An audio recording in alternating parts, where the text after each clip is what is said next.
Bishut Mera Verabotai, avec la permission du grand rabbin, Sabah Shalita, qu'Akadosh Baruch Hu le protège, avec les deux Akadosh Baruch Hu, qu'on verra tous les venues de Mashiach et la construction de Beth Amikdash.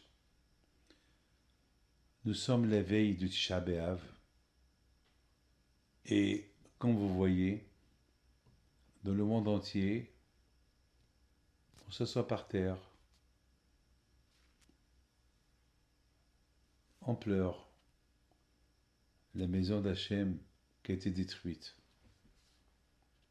Bien sûr, on ne peut pas imaginer que Hachem il va détruire son palais, sa maison, sans aucune raison.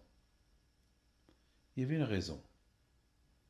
C'est que Yerushalayim, c'était l'endroit où les Juifs du monde entier venaient.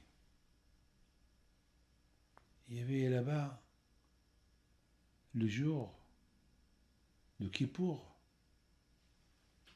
des millions de Juifs.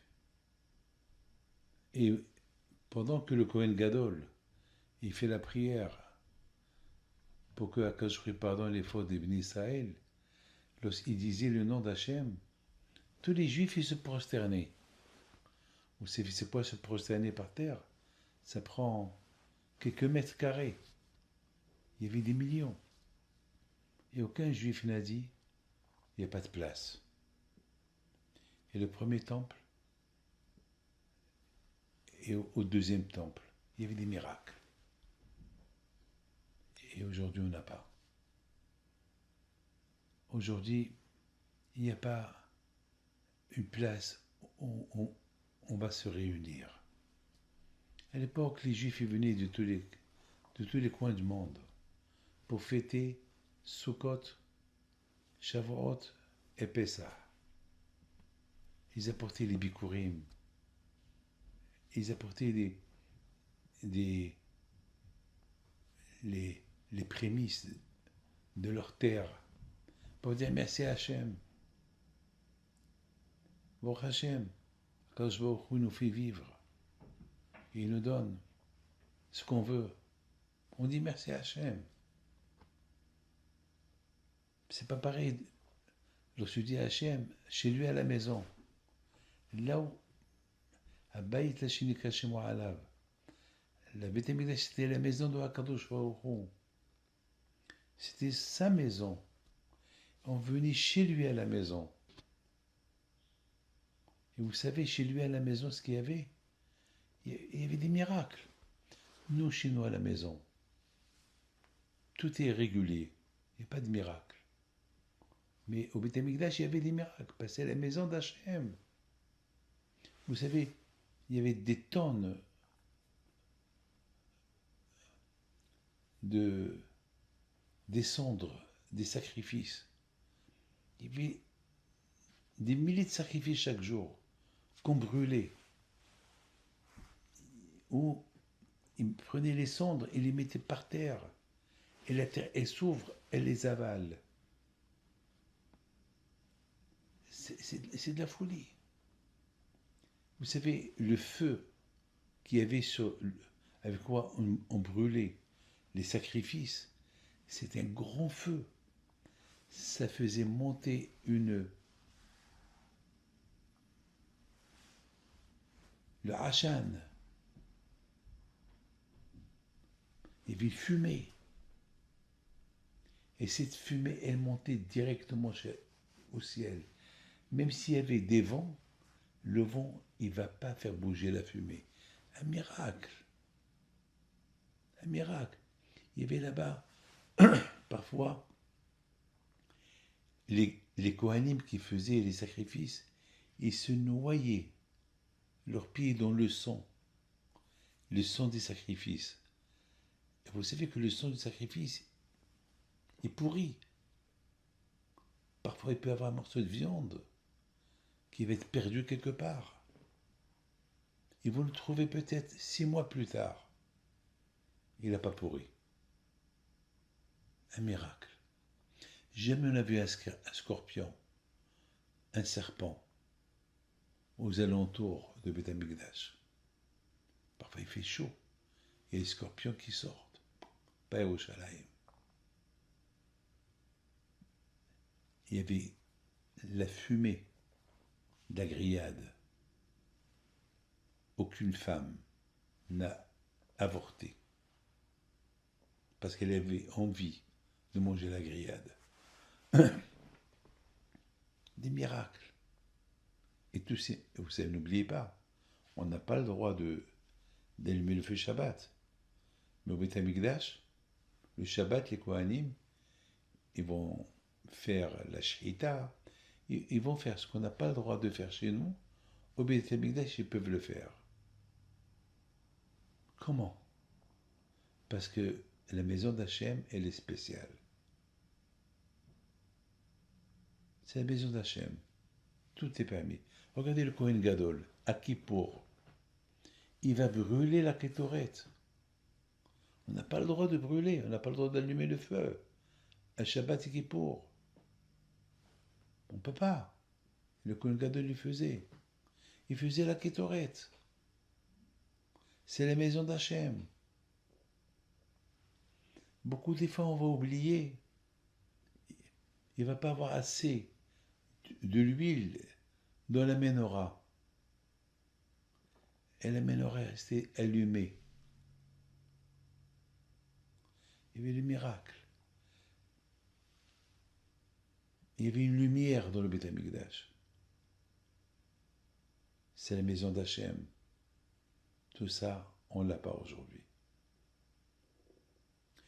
Les goïms, les non-juifs, ils venaient du monde entier apporter des sacrifices, apporter des donations au Beth Amikdash. Ils voyaient tous ces miracles qu'il y avait là-bas. Ils disaient, il n'y a que Hachem. On n'a pas de Beth Amikdash. Mes amis, il y a une histoire que nos sages ils nous racontent. Il y avait un juif qui s'appelle Yosef Mishita. Et lui, il n'était pas religieux du tout. C'était un soldat. Et à l'époque de la dernière guerre, le deuxième Beth Amikdash, alors Titus, il voulait brûler le Beth Amikdash, il voulait détruire le Beth Amikdash. Quand même, il avait peur. Il a dit, leur Dieu il va se venger de moi. Comme qu'il a fait à Paro, comme qu'il a fait à Nabucodonosor, il va se venger de moi. Alors, il a décidé de faire une annonce publique. Il a dit, est-ce qu'il y a un juif qui est prêt à rentrer au temple et prendre du temple ce qu'il veut? Tout ce qu'il veut, il peut le prendre. Titus, il a pensé, il a dit, si un juif il rentre à l'intérieur, peut-être lorsqu'il va voler quelque chose du temple, le bon Dieu va le punir, donc c'est lui qui va être puni. Donc, nous, on ne va pas être punis. Que le bon Dieu passe ses nerfs sur le juif qui va voler, pas nous. C'est ce qu'il a fait. Il a fait une annonce. Il a dit, celui qui entre au Beth Amikdash, et il peut prendre ce qu'il veut. Et s'il fait ça, je lui donne ce qu'il veut. Il deviendra un sénat romain, il va faire la marche avec moi sur Rome, et on va l'appeler l'héros, et il va être décoré par Rome au Sénat. Il aura la vie sauve, bien sûr. Mais quel juif il va faire une chose pareille? Quel juif il va faire cette avera de rentrer au Beth Amikdash? La Torah dit, Ve'azar akarev yomat. La Torah dit, un étranger qui rentre, il est puni. Qui va le faire? Il y avait un juif qui s'appelle Yosef Mishita.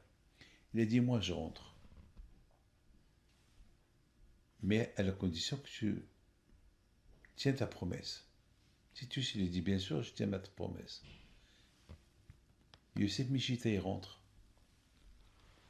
Quelques minutes plus tard, il ne sort pas. 1 heure, 2 heures. À la fin, il sort. Lorsqu'il sort avec la menorah. Si tu lui dis, qu'est-ce que tu fais? Il lui dit, mais tu as dit que celui qui rentre, il prend ce qu'il veut. Je prends la menorah. Il dit, non, il y a beaucoup de choses là-bas. Il y a de l'argent, il y a de l'or, il y a des ustensiles. La menorah, c'est le symbole du judaïsme. La menorah, je vais la prendre à Rome pour montrer à Rome que j'ai détruit le temple. J'ai mis les Juifs KO. Alors, tu rentres, tu remets la menorah à sa place et tu sors avec autre chose. Il a dit non. Déjà, j'ai fauté au bon Dieu. Non, je ne veux pas. Mais tu sais, si tu ne fais pas ça, je te tue. Tu peux me tuer. Je ne veux pas refaire. Il a tué. La question se pose. Qu'est-ce qui s'est passé exactement à Titus? Qu'est-ce qui s'est passé? Dans sa tête, au départ, il a cru que celui qui va profaner le temple, c'est lui qui va être puni. Et il voit maintenant quelque chose de magnifique. Il voit un juif qui était athée, il est rentré à l'intérieur et il n'a pas profané le temple. Le contraire. Il est mort alors qu'il était rachat. Alors on se pose la question, qu'est-ce qui s'est passé exactement? Yosef Mishita, il a changé. Il était rachat il y a quelques heures, il est devenu tzaddik plus tard, et en plus, il a donné sa vie pour le bon Dieu. Il n'a pas voulu rentrer encore une deuxième fois. Il a dit, ça y est, j'ai déjà fait une faute en rentrant la première fois, je ne veux pas faire une autre faute pour rentrer la deuxième fois. Qu'est-ce qui s'est passé exactement? Comment ce bouleversement? Comment ce changement? Vous savez, pour qu'un juif fasse une teshuva, il faut qu'il voit quelque chose pour qu'il fasse teshuva. Alors qu'est-ce qu'il a vu Youssef Mishita pour qu'il fasse teshuva? Mes amis, il a vu quelque chose de magnifique. Il a vu l'histoire. Quelle histoire? Vous savez, mes amis, que pourquoi le temple a été détruit, et le premier et le deuxième? Il faut savoir que les deux ont été détruits à Tisha B'Av. Le premier temple et le deuxième temple, ils ont été détruits comme ce soir, comme aujourd'hui, Tisha B'Av. Alors, mes amis, écoutez bien. Yosef Mishita, il savait que, quelle est la raison pour que le premier temple et le deuxième temple ont été détruits? L'origine c'est parce que les Juifs, lorsqu'ils sont partis pour espionner Israël, la terre de Canaan, lorsqu'ils sont retournés, ils ont critiqué Israël, les Meraglim. Les espions qu'ils ont espionnés, ils ont critiqué, ils ont fait pleurer tous les Juifs, ils ont dit qu'Israël, la terre d'Israël, elle est dure, ils sont très dangereux, les Kénaanim, et si on va là-bas, on va mourir, et c'est mieux qu'on retourne en Égypte. Alors, ils ont fait une révolution. Et Akashvrou, il s'est énervé. Il voulait les tuer tous dans le désert. Et Moshe Rabbeinu, il a prié à Hachem. Il a dit à Hachem, à cause des espions qu'on a envoyés, tu veux tuer les Juifs, tous les Juifs, pardon. Alors Akashvrou, il a dit, bon, je vais pardonner, je ne vais pas les tuer, mais ils vont tous mourir dans le désert, ils ne vont pas voir Israël. Et c'est leurs enfants qui vont voir Israël. C'est leur enfant. Je vais donner la taille d'Israël à leurs enfants, pas à eux. Donc ils étaient, toute cette génération qui est sortie de l'Égypte, ils sont tous morts dans le désert pendant les 40 ans. Et ils ont espionné Israël et 40 jours, quand je leur donne une punition de 40 ans qui restent dans le désert. Mes amis, écoutez bien ce que je vais vous dire. Hachem leur a dit, puisque vous avez pleuré pour rien, alors votre punition est que le premier temple et le deuxième temple vont être détruits comme ce soir. Parce que ce soir là-bas qu'ils ont pleuré, c'était Tisha B'Av. Quelle punition. Donc mes amis, le premier temple qui a été détruit, c'est Tisha B'Av. Alors Yosef Mishita maintenant, il dit, attends, mais Titus, il a préparé le feu pour brûler de toute façon le temple. Il va le brûler maintenant. Et quel jour on est aujourd'hui? Tisha B'Av. Ça veut dire que la prédiction, ça veut dire ce que Hachem a dit il y a 2000 ans aux Juifs qui étaient dans le désert, il leur a dit, parce que vous avez critiqué Israël, alors, et le premier temple et le deuxième temple vont être détruits comme ce soir. Donc ça veut dire, Yosef Mishita, il a réfléchi, il a dit, waouh, la Torah, elle est émette, la Torah, elle est vraie. Mes amis, si un juif comme Yosef Mishita, qu'il était athée, et parce qu'il a fait Hishvon Nefesh, il a fait un bilan de conscience, il a vu que la Torah, elle est émette, il a vu que le premier temple a été détruit à Tisha B'Av, comme que Hachem a dit aux Juifs dans le désert il y a 2000 ans. Il a vu que, mettons, Titus, le Romain, une fois qu'il sort de Beth Amikdash, il va lancer le feu, brûler le Beth Amikdash. Et c'est quel jour? C'est Tisha B'Av. Donc mes amis, et c'est ça qui a fait que Yosef Mishita a fait une Teshuvah. Il a fait une grande Teshuvah. Et c'est ça ce qu'on dit dans la Megillah de Echa, dans le livre du prophète Yeremia qu'il a écrit, il dit Nahkora, il faut qu'on fait un bilan de Bonen. Il faut qu'on fait un bilan de conscience. Pourquoi il nous est arrivé tout ce qui nous est arrivé jusqu'à maintenant? Pourquoi on souffre? Mes amis, dans la vie, tu réfléchis. Lorsqu'il y a un problème, on voit pourquoi il y a le problème. Mais vous savez ce qui se passe? Il se passe, c'est que on oublie. On dit ça, le premier temple a été détruit. Ah, maintenant, les Juifs, ils savent que le premier temple a été détruit. Et maintenant, ils savent que s'ils ne sont pas dans le chemin d'Hachem, ce deuxième temple qu'ils ont détruit, construit, il va se détruire. Ben, pourquoi ils n'ont pas fait attention? Mes amis, la réponse c'est que malheureusement, les Tzara est très fort. Beaucoup de fois, on se dit, jamais ça va m'arriver ce qui est arrivé. Ça y est, ça va pas se répéter. Vous savez, moi, une fois, j'étais fumeur. J'ai arrêté de fumer. Pourquoi j'ai arrêté de fumer? Parce qu'une fois, j'ai reçu beaucoup des gens qui avaient la grave maladie à cause du cancer, à cause de la cigarette. Ils ont une grave maladie à cause de la cigarette. Alors j'ai réfléchi et j'ai arrêté de fumer. Mes amis, on ne peut pas dire ça peut arriver à tout le monde, pas à moi. Si ça arrive à tel, ça peut arriver à toi aussi. Beaucoup de fois on dit la mort, elle n'est pas pour nous. Mais la mort, elle est pour tout le monde. Où il est mon père, où il est mon grand-père, où il est ma mère, etc. Mes amis, la vie, elle est comme ça.